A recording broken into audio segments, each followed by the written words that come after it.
Welcome to the Painting of the Week podcast, where we look at some of the most significant paintings throughout history. Introducing your hosts, Phil Grabsky and Laura Bentham. Hello, welcome to this week's Painting of the Week. My name's Phil. I'm not with Laura today, I'm on my own. Well, not entirely on my own. I'm with the Curator of Decorative Arts at the Ashmolean Museum in Oxford, Matthew Winterbottom. And we're going to talk first, relatively briefly for us, about a painting by Sir John Everett Millais, called John Ruskin. Now, you'll all know by now to go to the Seventh Art Productions website to look at the image, but I will ask Matthew to briefly describe what we are seeing. Well, this is an extraordinary portrait of John Ruskin, who was the preeminent art critic and writer and thinker of the 19th century. And here he is looking resplendent as the kind of archetypal Victorian gentleman in wearing a kind of black frock coat with grey trousers and a brown hat. And he's standing in front of this wonderful, very realistically depicted waterfall up in the Trossachs up in Scotland. So here he is surrounded by the beauty of this natural waterfall behind him, with a wonderful sort of wall of rock and ferns and ivy climbing up behind him, and he's sort of looking into the distance wistfully. Now, I know a little bit about Ruskin. Can you tell me his connection to Oxford? Well, Ruskin is very closely connected to Oxford, and this is why we had the painting here. The painting came to us as part of an acceptance in lieu scheme, where it was given to us in lieu of tax by the government, because it was thought to be particularly appropriate to Oxford, because Ruskin was closely involved also with the Ashmolean Museum. He was first Slade Professor of Art here in Oxford. He established the Ruskin School of Drawing here in Oxford, actually in the museum in the 1870s. And he also studied in Oxford. He was at Christ Church College as an undergraduate as well. So he was very closely linked with Oxford. And in fact, this painting belonged to his great friend, Sir Henry Ackland, who was a physician here in Oxford, a very important member of the university, who helped establish the Oxford Museum of Natural History as well. So they were great friends. In fact, when this painting was painted, Ackland held the canvas for Millais when he first started painting it up in Scotland. And do we know why Millais painted this? Was it a commission? It was commissioned by Ruskin's father, and in fact it was very interesting because Ruskin believed in truth to nature, and artists should show nature in all its beautiful detail. This is why we have this extraordinarily detailed depiction of the natural Scottish landscape behind it. So in fact, to do it, Ruskin, his young wife Effie, and Millie went on holiday up to Scotland in order to start painting outdoors, which was a bit of a disaster because the weather was very wet and they were plagued by Scottish midges, so it was not a great success. But it did mean this is why you have this extraordinarily realistic depiction of the waterfall behind Ruskin. It's one of the great depictions of a waterfall. Slight point of detail, but I know that he lived in the Lake District, not Coniston Water. Brentwood, yeah. Where there are plenty of waterfalls. Is there a particular reason why they didn't do the painting there? This is before he moves up there. So yes. And Scotland, of course, has this huge fascination for the Victorians. It was rediscovered by the Victorians as this kind of natural, unspoilt beauty. And of course, for Ruskin, who was rejecting the kind of dirty, industrial, polluted cities, Scotland represented this beautiful kind of unspoilt wilderness. So this is partly why it's been chosen up there. And he was very interested in geology. In fact, you see here this kind of volcanic rock behind him, which is shown in all its extraordinary detail. So obviously it was much easier up in places like the wilds of Scotland to see this kind of raw geology.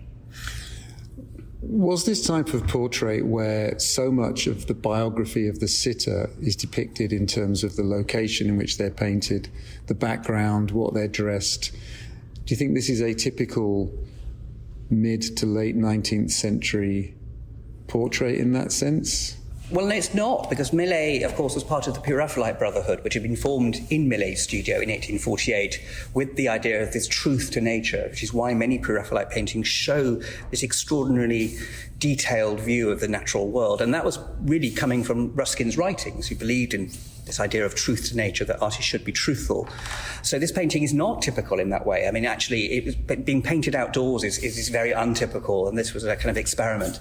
The portrait of Ruskin himself was actually finished in the studio in London, actually, the following year in 1854, and then Millais went back up to Scotland the following year to spend some months finishing off the kind of background. But that was a very unusual idea. So no, this is actually fairly radical in its idea, yes, so it's not a typical image, although the way he's depicted in his black frock coat is a fairly typical view of a 19th century gentleman. I'd like to take this opportunity to ask you to explain the term pre-Raphaelites. Now, I just made a film about Raphael, so you'd think it would mean going back to a period before Raphael. I don't think it does quite mean that. What do you understand by that term, or what did they mean by taking on that term? They sort of meant they were rejecting the kind of high Renaissance. So they were rejecting the mannerist or the kind of conventions that were developed in the high Renaissance period by artists, and back to a simpler period where they believed in this kind of truth to nature, a simpler, brighter colours, less tortuous poses, and a more religiously sort of honest kind of painting, I think. So it was not, I mean, yes, pre-Raphael, this idea that brought in this kind of much more academic style of painting that slightly lost its freshness, this idea of going back to that. And it seems very radical. So in fact, Ruskin is important for the pre-Raphaelites because he champions them when many people are deriding them, because they're very vivid colours. They often use very, very bright colours, bright greens, and people found this genuinely shocking in the late 1840s, early 1850s, and many people rejected their work. And actually Ruskin comes to their rescue and starts writing about them and praising them, which changes their fortune slightly. So just a couple more questions. For those that have seen the film Effie Gray, how does your understanding of who Ruskin really was differ from how he's portrayed in the film? Well, poor old Ruskin, he's a very misunderstood character, but we don't fully understand Ruskin. So, of course, there are many issues over him and his person, and of course, there's a very tragic backstory to this painting because he took his young wife Effie up on holiday, and he'd been obsessed with this woman. He'd married her. But sadly, for some reason, he was unable to consummate the marriage, and poor old Effie was very frustrated and upset about this. And so Millais goes on holiday. Millais is very young and very handsome, goes on holiday with Ruskin and his wife. And actually Millais and Effie fall in love together. And eventually she leaves Ruskin for Millais and sues for an annulment of the marriage on grounds of lack of consummation.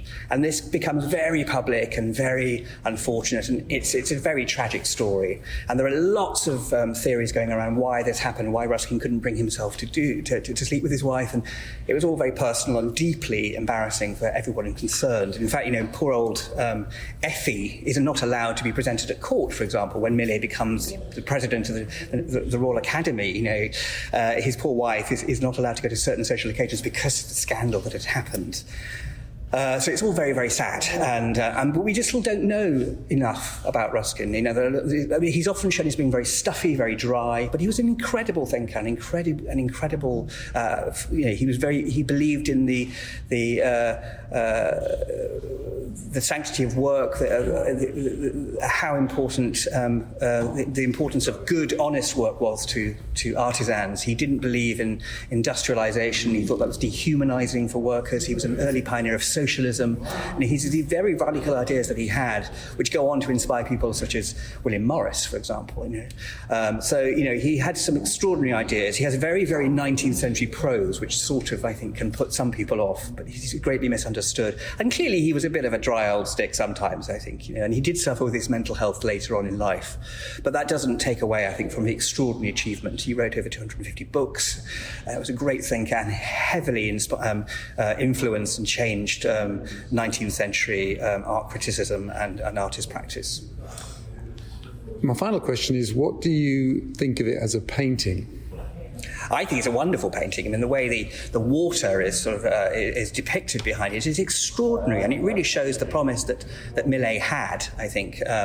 Sadly, Millais then moves away from Pre-Raphaelitism and becomes much more established as a sort of academic painter, and becomes less exciting, I think. It loses some of the promise that you see here. He does very beautifully composed portraits, but they lack what this has, which is a truly extraordinary painting. Not surprisingly, Ruskin and his father went off this painting, given the fact of the scandal, and Ruskin then gives it away to his friend John Ackland, and it stays in his family and descends through his family into the 20th century. So he didn't keep the portrait, but it is one of the great 19th century portraits of a great 19th century thinker and writer. Thank you very much. Thank you for listening to the Painting of the Week podcast. For more information, please visit our website at seventh-art.com or contact us by emailing info@seventh-art.com. See you next time.